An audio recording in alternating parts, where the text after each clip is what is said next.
So tell us, Jenny, how you came to work in Wigtown, Booktown, and what you did. Well, we lived in Lancashire and decided on a change of life. Well, at least my husband did, and I sort of followed on. And arrived in in Newton Stewart basically. We sort of lived halfway between Wigtown and Newton Stewart, and I was very worried that I wouldn't get a job. And then just saw this little advert in the Galloway Gazette for a Booktown assistant, applied and got it, much to my amazement. And the rest is history, as they say. Absolutely, and this was in February 1999, and I was with in the Booktown office, at first with Ian Barr, and this was above Macca's Action at the time. Right. And then we moved to the county buildings, and John Robertson became project manager. You must have seen a lot of changes from the very early Yes, days. yes. How did we go from being designated as Scotland's national book town, and how was the profile raised? What exactly took place to put Wigtown on the map? Yeah, well, first of all, we didn't really know what we were supposed to be doing in the Booktown office, but we soon decided that the best way to raise the profile was to have festivals and events, and that was basically our function, was to make people aware of Wigtown. And can you remember the first festival that you were involved in? Yes, Can you it talk was. about that? It was mainly a children's festival, and Mary Hedderwick was the leading role, and Mary's always been a good friend of the Booktown, and she was wonderful. And we had, I can't even remember their names now, but a lot of children's authors came. And then gradually, then the next year it was more adult orientated, although we always had a children's section as well. Yeah.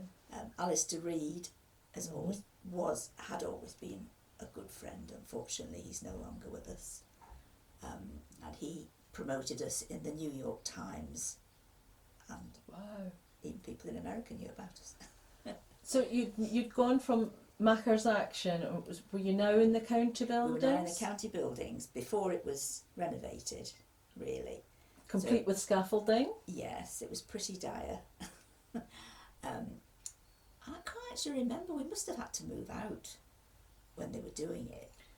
Were there other venues? Who else helped you with venues in the town? We didn't have a marquee at first. It was mainly in bookshops. There were a few more bookshops then than there are now.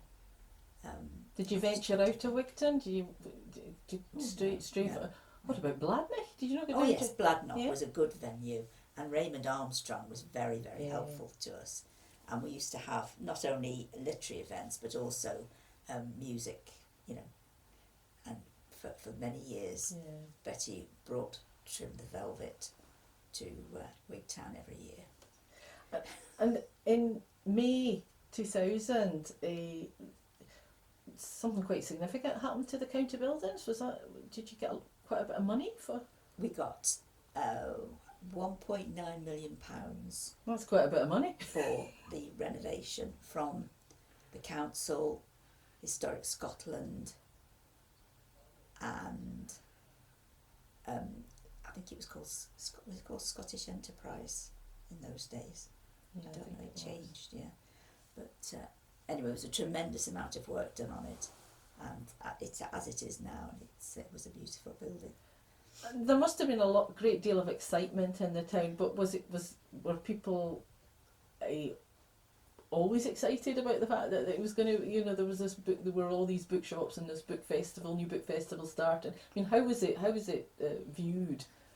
Some of the locals weren't very bothered about it really, because they said it was all for other people because we don't read, but a lot of the locals have been very supportive, and of course they all were really looking forward to the county buildings being done, because they'd known it when it was almost falling down. In fact, there was talk at one time that somebody wanted to pull it down and make a car park. But fortunately, that didn't happen. And what about press coverage? I mean, there would be local press There was coverage. lots of press coverage for National. for the county buildings. Not so much national, no, more Dumfries and Galloway area and Glasgow and that, but not major all over Britain. They still don't know where Wigtown is. And do I remember rightly that there was a really large bookmark or something? Was Yes, we had. This was in Ian Barr's day. We had a huge bookmark made, and it went down to London, actually, to the tourist office, the Scottish tourist office in London, and it was displayed there, and it was about, I don't know, 8 feet high or something like that. I have no idea how they took it down. I can't remember. So were you involved in making that bookmark? No, I wasn't. No, I had nothing to do with that. I'll tell you who did it. Was Rab, what was his name? Wilson. Yes, he Rab helped Wilson. with it as well, because his book was inside it, or part of his book that he'd written in Scots language was inside this huge piece of cardboard. Yeah. So we had the largest book, and we also had the smallest book, which Ian MacDonald did, the English Bible that he did, the smallest one. So we had both. And there are clearly lots of initiatives taking place to try and draw people's attention to Wigtown. We were twinned with Tvedestrand in Norway, and in the early days we had a lot of contact with book towns in Europe. We remember, quite a prominent member of the International Organisation of Book Towns. Did they ever come here? Oh yes, yeah, we had a festival here, a really great festival one year, with South Main Street covered in a big marquee, and I don't know how many book towns came, quite a few foreign book towns came here, and they had their meeting down at Bladnoch, and then they had all the stalls in the marquee. And did Wigtown ever go to? Yes, any delegations delegation? from Wigtown went to, in fact I went to Norway and I went to Finland, and other times they went to Germany and Belgium and France. International? I know, oh yes it was. And that was before the open book days? Yes. So how long did you work for the Booktown company, and how long did that company actually The exist? Booktown company went on, the funding for the Booktown company went on until 2007, and at that time it was John Robertson who was the project manager, and both my job and John's job just came to an end because the council funding stopped. I mean, we knew it was going to. They said they would do it for 10 years or something like that. So we were out of a job, and it was sort of taken over by the festival company then, and a new board took over, and that's what it is now. For a long time the festival company was in our office in the county buildings, and then last January, the festival company took over a shop that was Historic Newspapers, which is now number 11, and they're based there and work from there. But you haven't really severed your ties. No, I tried. So I took over being volunteer coordinator. So I organised the volunteers for the festival, and Volunteers are hugely important. Oh yeah, we have about 100 volunteers, and nothing would be done without them for festivals. So because they steward all the events, and they work in the box office, and all the people in the shop are volunteers as well in the number 11 shop, which is going from strength to strength now. If there was a one thing you could say about Booktown in the last 20 years and its development, what would that be?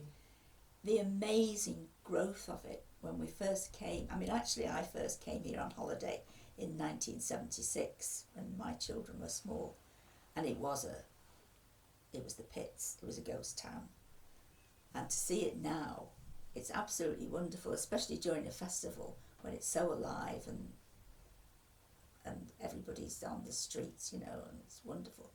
And I think also throughout my time in Wigtown, I've made so many friends, and everyone's been so nice, and that there's never been a hint of the dour Scots not being friendly to people. Everybody's been wonderful, and I couldn't have asked for a better end to my working life, because I'm now retired. Not really, not in Wigtown, you're not, Jenny. But I can't keep my nose out. Thank you, Jenny Bradley. Thank you.